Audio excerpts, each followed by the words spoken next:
Graças e paz, amados. Mais uma vez estamos com a incumbência de estarmos ministrando a aula de número 12 e nós estamos falando sobre o profeta Isaías e ele vem mostrando, algumas características, da vida do profeta. E nós entendemos e sabemos que é um profeta que é considerado profeta messiânico porque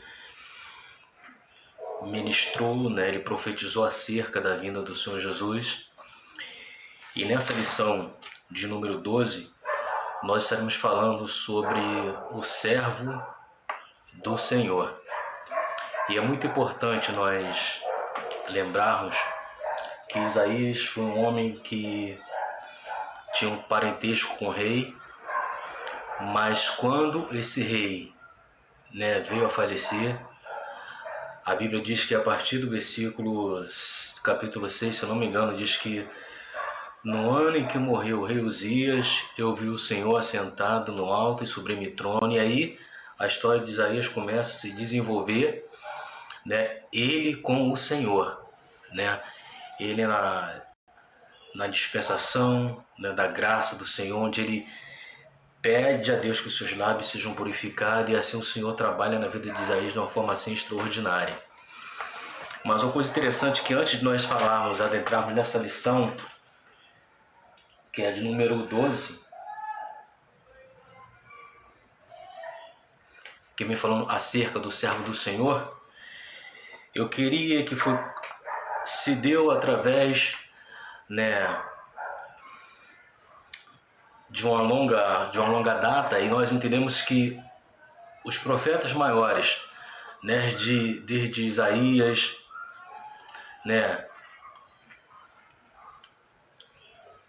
Jeremias, Daniel, Lamentações, Ezequiel, esses profetas são considerados profetas maiores, não a nível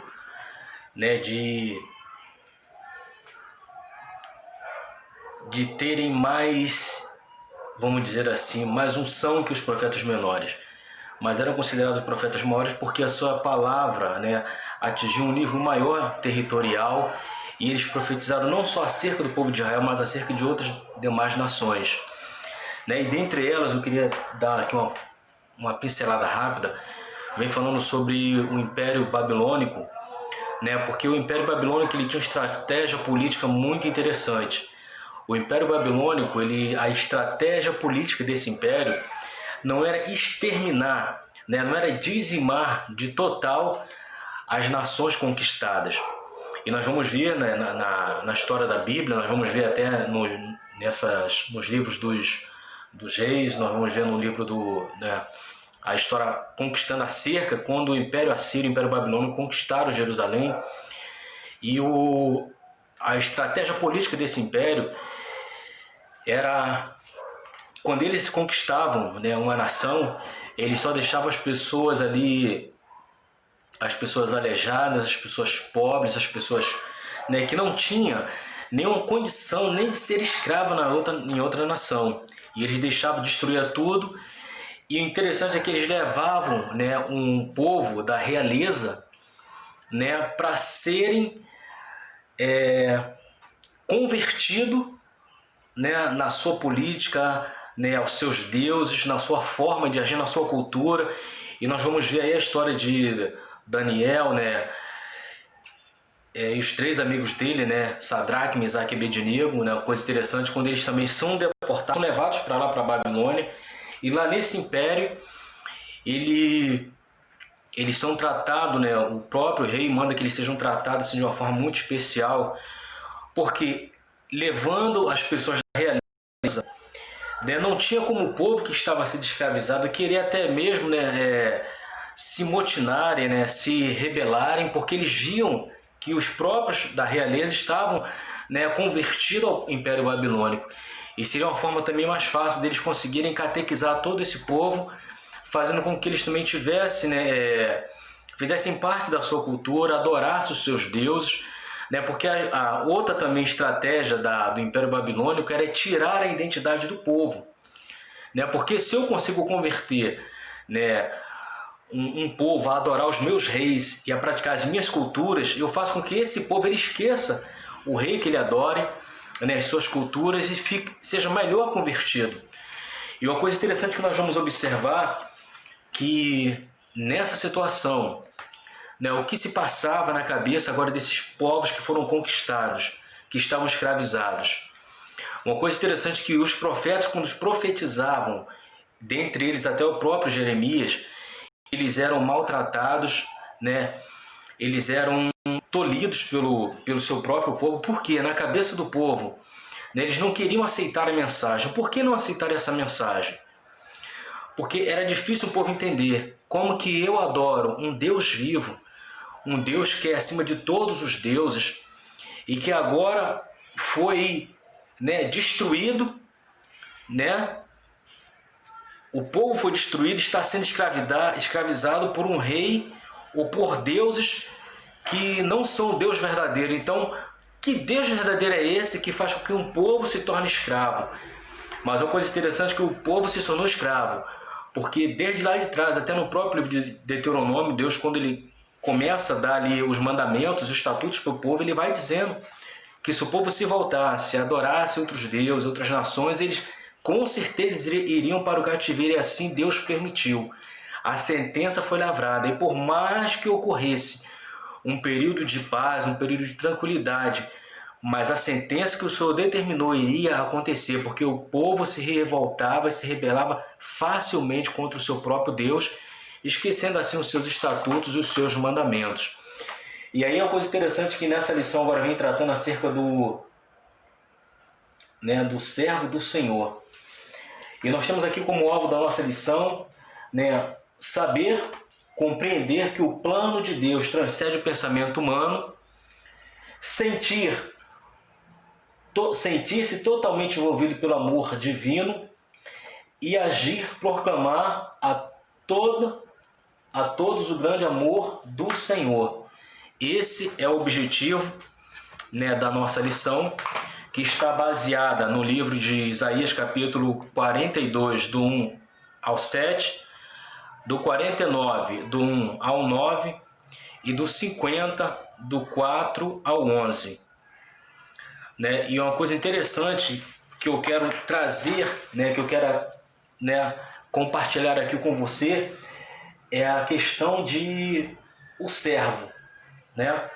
Então nós temos aqui como a nossa introdução, né, como veremos na próxima lição, somente à luz do Novo Testamento é possível chegar a uma resposta, mas primeiro precisamos olhar o retrato que Isaías nos apresenta.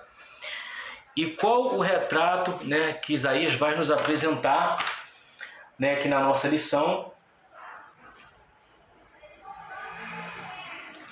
Promover o direito para os gentios. Antes de falarmos em relação a isso, eu queria trazer para você aqui, compartilhar com você, né, o seguinte. A lição vem falando sobre o servo do Senhor. E uma coisa interessante que eu queria compartilhar com você, o servo do Senhor. O que é, né, ou qual o papel de um servo? Um servo, ele é diferente de um empregado. E um servo, vivemos uma era em que as pessoas gostam de ser servida. Isso é uma grande verdade. Ser servo para alguns significa ser idiota ou até mesmo burro. Alguém que gosta de ser passado para trás. As pessoas aspiram grandeza porque querem ser servida, e isso é uma realidade. Quando nós olhamos, né, para a história até do próprio Senhor Jesus, quando ele fala que o Filho do Homem, ele não veio para ser servido, mas para ser servo, né? Só que algumas pessoas elas não querem, né, passar, né, por essa escola de aprendizado. Elas querem primeiro ser servidas, quando nós entendemos que para que eu venha a ser servido, eu primeiro tenho que servir. E Jesus vem nos demonstrando assim, de uma forma espetacular e extraordinária esse entendimento acerca do que é nós sermos um servo, né, que estejamos prontos sempre a servir ao nosso próximo. E o significado dessa palavra servo no hebraico, ela significa doulos. Pertencer ao Senhor, e não ser pertencer ao Senhor e se esquecer de si mesmo. Não tem liberdade própria, embora tenha vontades e pensamentos próprios. Serviçal, cuidar, exercer, oferecer, fornecer. Servir é um ato muito mais ligado ao qualitativo do que ao quantitativo. Muito mais ao emocional do que ao racional. Muito mais ao satisfazer-me do que ao satisfazer-te. Por que é difícil viver sendo servo? Então nós vivemos aqui, né, algumas características, qualidade de um servo, que o servo ele pensa não em si mesmo, né, mas ele pensa em agradar ao seu Senhor, né, ele pensa em agradar, né, aquele que está sobre ele. E aqui vem dizendo que está muito mais ligado ao qualitativo do que ao quantitativo. Qual a qualidade de um servo, né? E nós sabemos que existe servo bom e servo mau, servo fiel e servo infiel. E aqui, por que é difícil viver sendo servo? É difícil porque vai contra a natureza pecaminosa da carne, dos olhos e a soberba. 1 João 2,26. O mundo ensina que devemos cultivar o egoísmo, mentira, orgulho, ambição desenfreada e etc. E fazer tudo o que nos agrada. Então eis aqui uma das partes que é muito difícil, né, de você ser um servo, né, de você estar pronto para servir, porque o mundo ele vem contra a mão de tudo isso, ele nos mostra que não é isso, né, que eu tenho que ser um cara egoísta, que eu tenho que ser um cara presunçoso, que essa questão de servir está ultrapassada. Por que eu tenho que servir? Né, as pessoas querem ser servidas, elas não estão prontas a verdadeiramente servir. E Jesus vem dando um exemplo assim extraordinário em relação a essa questão de sermos um servo fiel, né, ao Senhor. Muitos que servem desejam ser vistos, reconhecidos e remunerados pela sua boa ação. Quando isso ocorre, desistem e reclamam a falta de reconhecimento. O reconhecimento do servo vem de Deus. Portanto, quer comais, quer bebais ou façais qualquer outra coisa, fazei tudo para a glória de Deus. 1 Coríntios 10:31. A função do servo é servir. Quem não vive para servir, não serve para viver. Essa aqui foi uma frase do Abraham Lincoln, né, muito interessante. Né? Se eu não sirvo, se eu não vivo, né, para servir, para ajudar, para estender minha mão ao próximo, né, para ter um coração, né, voluntário, um coração benigno, ele vem dizendo que não serve para viver. O servo, na maioria das vezes, atua no anonimato, humildade e silêncio. Procure praticar o ato de servir e assim irá controlar suas paixões de querer ser importante e reconhecido. Então, o servo, na maioria das vezes, age no anonimato, na humildade. Né? Quem é servo, ele não está em evidência. Quem é servo, ele não está em pedestrais. Ele age no anonimato, né? Aquele irmão que muitas das vezes, né, cuida do templo, da casa do Senhor, né, da limpeza do templo. Isso aí é uma função que muitas das vezes nós entendemos como algo, né, pequeno na casa de Deus, porque não traz reconhecimento, mas é através dessa vida desse irmão, desse servo, né, que você consegue chegar na casa do Senhor, no templo do Senhor, encontrar, né, o templo limpo. Mas nós esquecemos que quem faz isso são os servos que agem no anonimato, que não buscam reconhecimentos para si. Ser servo vem antes de tudo. Ser servo vem antes do ter um ministério, recompensa e reconhecimento. Gálatas 5:13. Que o amor faça com que vocês sirvam uns aos outros. A Bíblia diz que o servo é aquele que se faz escravo, não reivindica nada, não exige os seus direitos. O que reivindica e exige os seus direitos não é servo, é empregado. Uma coisa interessante, né?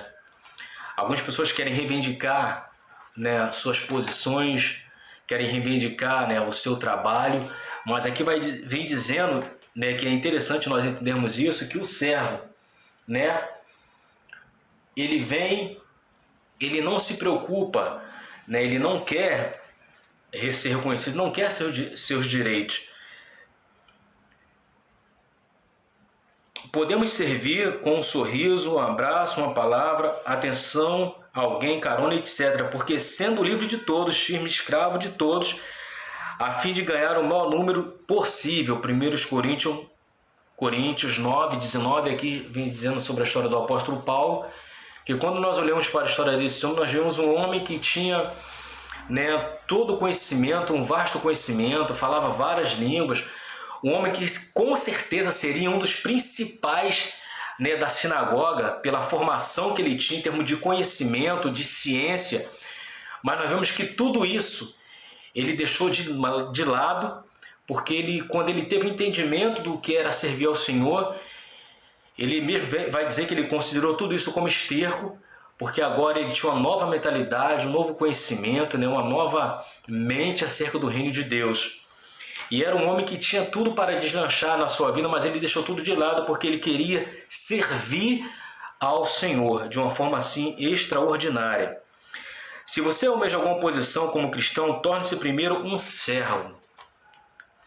Existem pessoas que possuem sonhos e metas, mas não alcançam seus objetivos porque não aprenderam a servir. Temos que ser servo em qualquer posição que estamos servindo.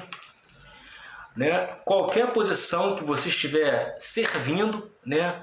Fique firme, né? Honre isso, porque se eu e você almejamos ministérios na casa do Senhor, precisamos passar por essa escola, por essas etapas da nossa vida. Né? Eu digo que em algumas situações, né, eu já limpei, e digo isso sem, né, com o coração livre, com o coração feliz, né, já ajudei muito na obra da casa do Senhor em termos de construção, de ajudar, né, de limpar, né, de pintar a casa do Senhor. E isso aí nós fazemos assim com uma gratidão muito grande no coração, porque estamos fazendo para o Senhor. E o servo ele tem essa preocupação de fazer para agradar o seu Senhor. Faça-se servo para ganhar milhares. E na verdade Moisés foi fiel em toda a sua casa como servo para testemunho das coisas que se haviam de anunciar. Hebreus 3:5. Quando você se fizer servo, entenderá que terá de fazer o que Deus mandou e não o que você quer. E uma coisa interessante nós vamos observar aqui que Jesus, quando ele dizia, né, eu vim fazer a vontade do meu Pai. Ou seja, não fazer a sua própria vontade, mas a vontade do Pai. E o servo é isso. Quando você se fizer servo, entenderá que terá de fazer o que Deus mandou e não o que você quer. Servir é uma dedicação. Devemos ser dedicados para fazer o que Deus mandou e não o que você quer. Qualidade do servo. Ele é altruísta, faz seu serviço nem sempre pensando em si mesmo. É que é uma verdade, né, muito interessante. Ele faz as coisas não pensando, né, em si mesmo. Mas em nada tenho a minha vida como preciosa para mim, contanto que complete a minha carreira e o ministério que recebi do Senhor Jesus, para dar testemunho do Evangelho da graça de Deus. Atos 20, 24. Pois quem quiser salvar a sua vida, perdê-la. Mas quem perder a sua vida por amor de mim e do Evangelho, salvá-la-á. Marcos 8, 35. O servo ele é incansável. E não nos cansemos de fazer o bem, porque a seu tempo ceifaremos, se não desfalecermos. Gálatas 6, 9. Ele não discrimina, por isso, enquanto tivermos oportunidade, façamos os bem a todos. Um servo ele não põe condições, ele não discrimina, mas ele quer fazer bem a todos. Gálatas 6,10. Ele cultiva práticas zelosas de toda boa obra. Seu serviço não é uma obrigação nem um código, mas uma resposta de sua própria pessoa que sai de dentro de si como resultado do relacionamento com Cristo, que é um hábito constante de dar. Fiz o meu trabalho como servo do Senhor com toda humildade e com lágrimas, e isso apesar dos tempos difíceis que tive, por causa dos judeus que se juntavam contra mim. Atos 20, 19. Aqui nós estamos tratando, né, falando acerca do apóstolo Paulo, né, por mais que a nossa lição esteja aqui voltada, né, para Isaías, mas eu só estou querendo dar uma pincelada para nós entendermos, né, a situação, né, de um servo. Ele é perseverante, mantém-se firme em um propósito. O exemplo de Caleb em Josué 14, 6 ao 10 mostra que o bom servo persevera naquilo que crê e não é vencido pelo tempo. Foram 45 anos esperando o cumprimento de uma promessa. Atualmente, muitos que se dizem servos querem fazer hoje e receber ainda hoje suas recompensas. Uma coisa interessante, né? 45 anos para que Caleb ele recebesse.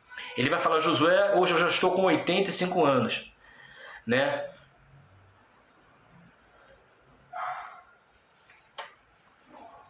E quando eu tinha 40 anos, né, nós fomos esperar a terra, eu recebi a promessa, né, e eu já estou com 85, que é uma coisa interessante que ele disse que o vigor não era o mesmo, a força era o mesmo, ele estava disposto a sair, guerrear ainda, mas ele queria, né, a herança a qual lhe fora prometida e assim ele recebeu. Ele é obediente. Caleb estava com 85 anos e se apresenta a Josué disposto a servir e expulsar os inimigos da terra prometida. O bom servo obedece ao Senhor e não inventa desculpa. Se precisar, está sempre pronto.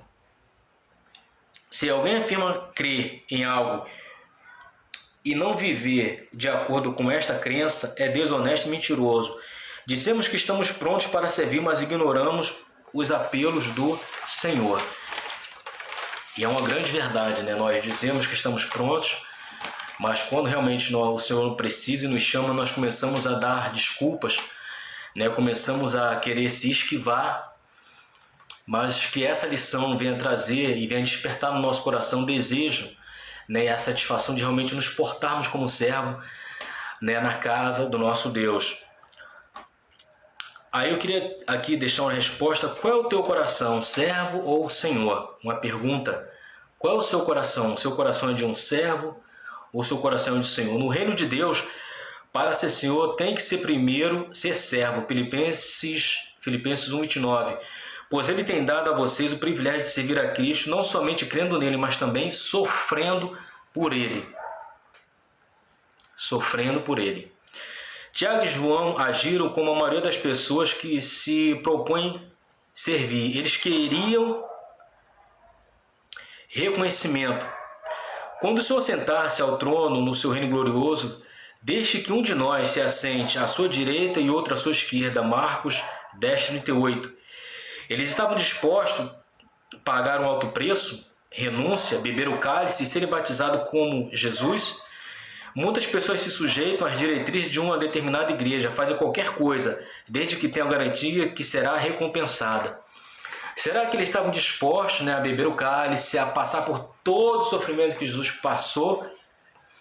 Né, eles queriam sentar à direita ou à esquerda, né, mas talvez não estivessem preparados realmente para assimilar.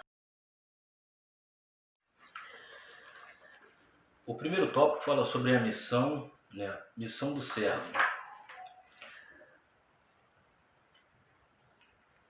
E diz assim: há 4 trechos da profecia conhecidos como Cântico do Servo, que focalizam essa figura. São eles Isaías 42, 49, 50 e 52. Aí o mestre, o primeiro tópico falando sobre a missão do servo, o subtópico, o mestre do direito. Por que o mestre do direito? Né? Porque ele daria direito a alguém. Né? E que seria esse alguém? Né? E esse direito que esse mestre daria seria o direito aos gentios, que era um povo que não tinha, né, não era da aliança, era um povo que vivia à margem, né, era um povo que era considerado imundo, né, era um povo que não tinha herança, talvez no reino espiritual.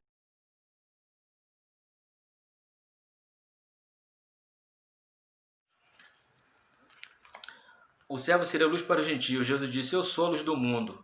João 8,12. Também disse aos discípulos: vós sois a luz do mundo. O servo do Senhor pode ser cada um de nós. Então, o servo do Senhor, né? O servo seria a luz para os gentios. o servo do Senhor pode ser cada um de nós. Então eu e você, né, que possamos ficar na posição de servo e sabendo que o nosso Deus, né, aquele que nos chamou, é Ele quem nos capacita. Né? Se você está sofrendo, saiba que esse sofrimento, né, lhe trará gozo e satisfação, porque se nós estamos sofrendo pelo Senhor, nós seremos recompensados por isso. Né? Talvez você não esteja recebendo reconhecimento, você não está sendo visto. Não se preocupe com isso, porque se o homem não está te vendo, não está, né, te recompensando, a nossa recompensa ela vem do Senhor. Então fica firme na posição de servo e saiba, se você almeja um ministério, se você almeja ser servido, primeiro, passa por essa escola de servo, aprenda a servir, né, com alegria, com satisfação, não com tristeza no coração, né, mas faça tudo para a glória e honra do nome do Senhor. Né, que Deus possa vos abençoar rica e abundantemente. Fique com essa lição gostosa no seu coração e saiba que cada um de nós pode ser um servo do Senhor. Que Deus abençoe sua vida grandemente. Um grande abraço, um beijo no seu coração. Graça e paz. Fica na paz em nome de Jesus. Amém.